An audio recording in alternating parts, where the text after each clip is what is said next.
Welcome to a short guide to expanding your search strategy from the Health Sciences Library at the University of North Carolina at Chapel Hill.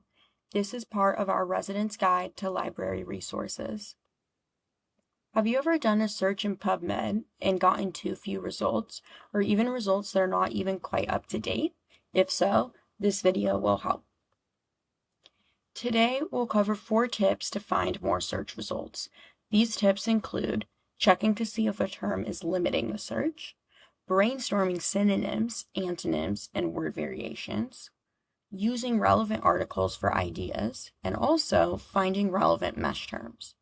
Note that you can use these tips in any order, and you may find that using just 1 or 2 will be enough to expand your results. We'll explore these tips through this question.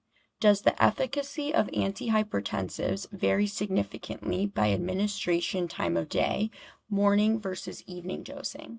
Let's go to PubMed and try out the search. We'll get to PubMed through the HSL website and type in our concepts.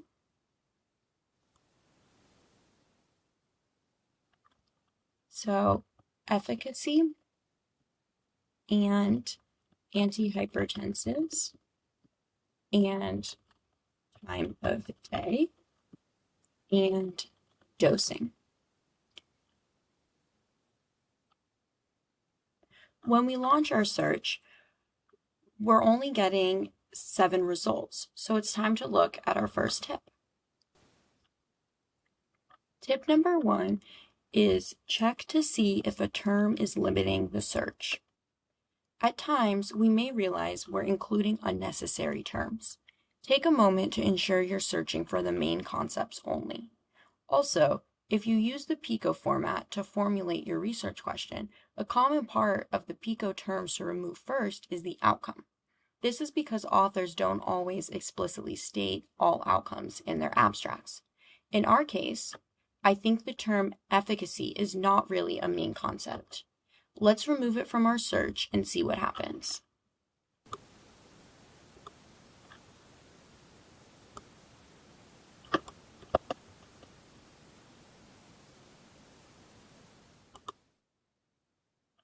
Now that I've removed the term efficacy from our search, we've expanded our search to 22 results. We're still looking for more results, so let's see if we can get more by using the second tip. Tip number 2 is brainstorm synonyms, antonyms, and word variations. Another way to expand a search is to incorporate synonyms and antonyms and to also consider word variations. Synonyms are going to be words that are like our initial search term. Antihypertensives was our initial search term, so we could also include a similar term like antihypertensive drugs. Antonyms are going to be words that have opposite meanings to our initial search term. If food insecurity was our initial search term, we might include an opposite term like food security. Word variations are words that account for smaller variations of our initial search term, like possible spelling differences or the plural forms. Dosage would be a word variation to consider for dosing. When adding additional terms for a concept, we need to separate them with the word or because we do not care which is present in our search as long as one of them is. We're also going to use parentheses to separate our synonyms. When we add our new synonym and word variation to our search, it would look like this: antihypertensives or antihypertensive drugs, and dosing or dosage, and time of day. Remember that adding or means more results. Let's add these new words to our search and see what happens. Using what we just learned, I'm going to expand our search. So I'm adding parentheses around antihypertensives and putting in or antihypertensive drugs, and then putting parentheses around dosing, and then or dosage. We've now expanded our search results to 47. We're still looking for more results, so let's see if we can continue to expand our search with the third tip. Tip number 3 is use relevant articles for ideas. The third tip is to check to see if any of your results look relevant. If they do, you can use these other articles to enhance your search by checking the abstracts for other keywords. Let's go back to our PubMed search and see if we can locate a relevant article and try this out. Note that this article is talking about time of day, which is exactly what we're looking for. Let's look at this one to see if we can come up with other word variations for time of day. I'm just going to open this in a new tab, and here we can see the abstract. When we read through, we might notice that the authors are talking about morning and evening treatment times. If we remember back to our question, we actually use the terms morning and evening in our question, so we can try adding these to increase our search results. To add these terms to our search, I'm going to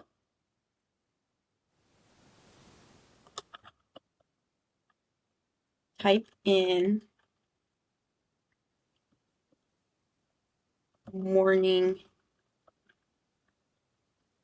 and evening because I want both terms to be present as comparators, meaning morning compared to evening. Using the and between the two terms makes sure that both are present.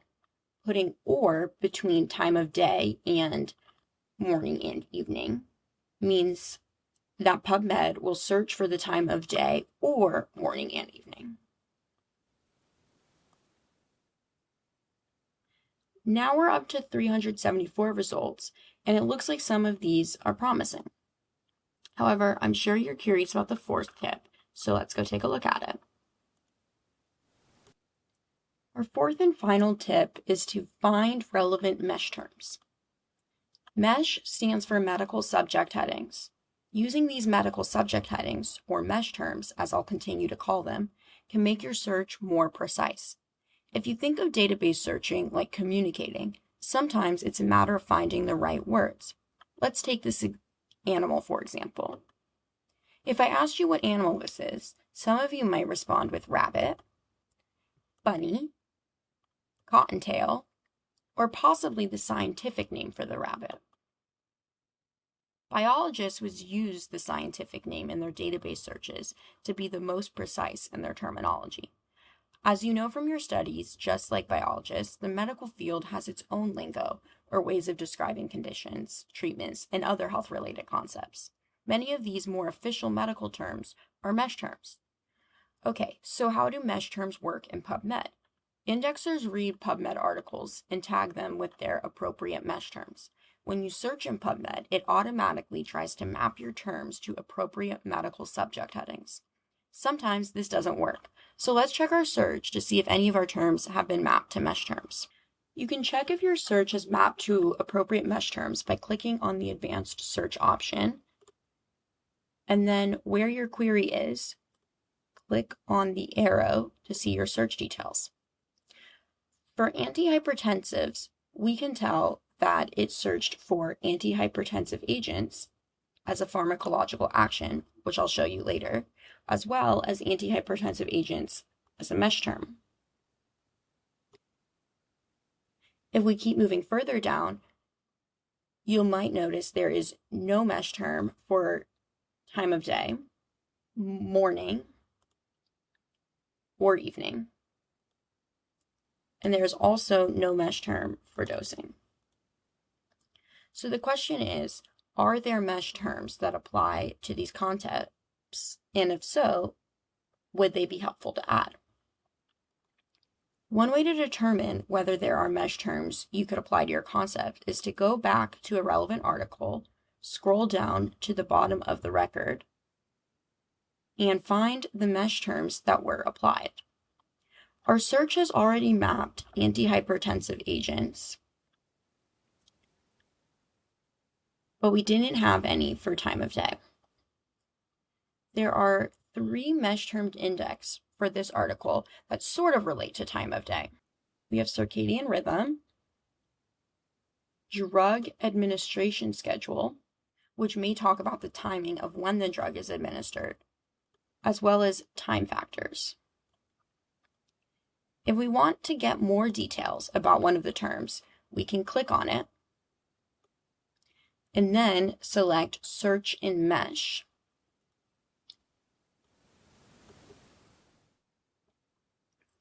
Here we have the mesh record for circadian rhythm. When I click on it, I get the definition of it, and I can also find these entry terms, which are other synonyms we may want to consider. For example, if our search term is circadian rhythm, we may want to consider the keyword diurnal rhythm, which is a closely related term used to describe a biological rhythm based on time of day. The mesh record also shows us where circadian rhythm falls within a hierarchy of mesh categories. Sometimes this can be a useful way to get broader or more specific. If we're interested in adding the term circadian rhythm to our search, we can select Add to Search Builder, and then we can copy and paste it, or we can opt to go ahead and search PubMed.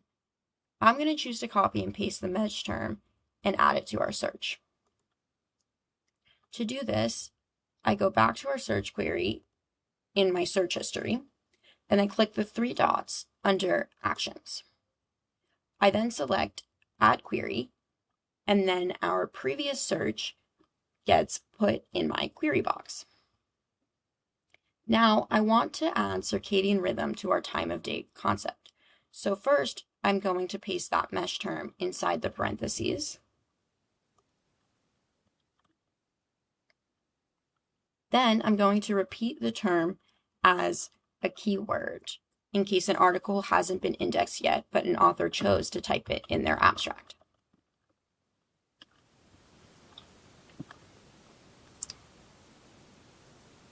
Remember, we're going to use OR to separate between words and concepts. I put OR between the circadian rhythm mesh term and the keyword. I'm also going to put OR between the circadian rhythm keyword and time of day.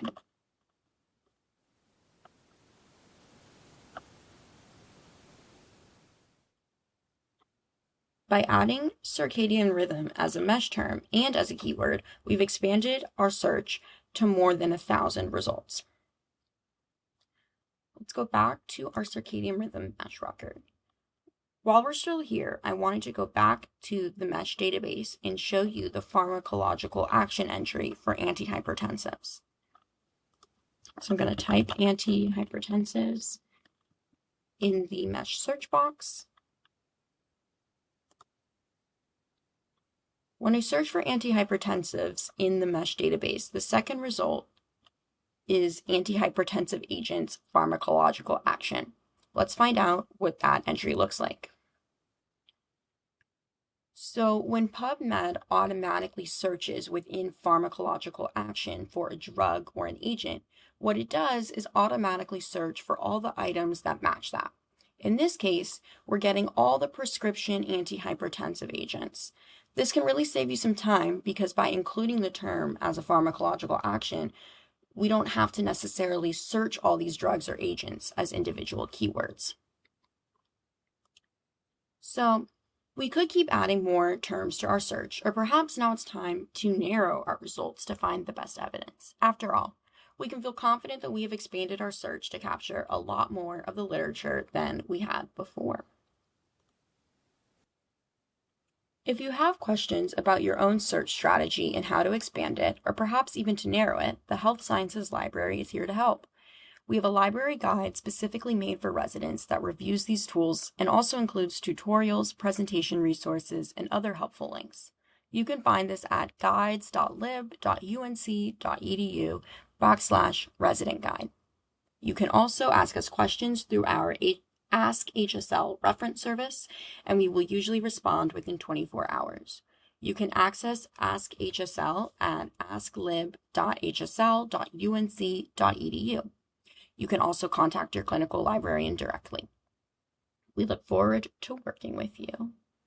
To access a list of the resources mentioned today, scan the QR code on the screen or go to go.unc.edu/resident-resources.